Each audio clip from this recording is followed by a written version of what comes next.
And we shall have Ruth. Ruth, come on up.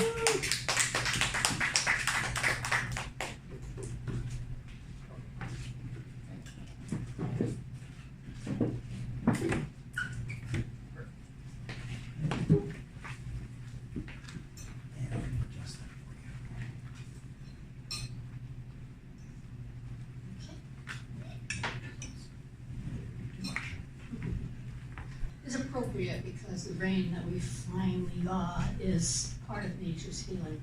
This poem was published in the Sound of Poetry collection in 2001.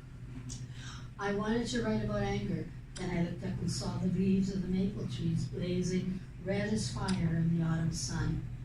I wanted to write about sadness, and I remembered butterflies hovering over tall thistles on a dusty island road. I wanted to write about betrayal. Instead, I remember the point of light from a white candle and the fragrance of sage and sweetgrass smoldering in the smudge.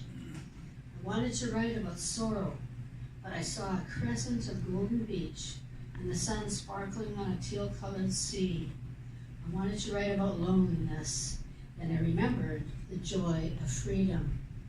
I got one other short poem. I was in there's so many revolution things going on right now, and I was looking through some old poems, and this is a poem I wrote in memory of a dear friend of mine who Steve knows, Animal, who sadly died in October 2006, and he was one of the revolutionaries from Chile, captive audience. I sat at your feet, a disciple at the feet of the master. I listened to your stories of shantytowns, poverty, President Allende dying in his bombed-out palace, Victor Jara, the musician poet, his hands crushed, beaten to death in the stadium because he sang for the people.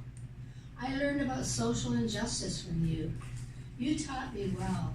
Urged by your political passion, I joined marches, raised my voice with the populace. Peace, not war. You captivated me. I was your willing audience.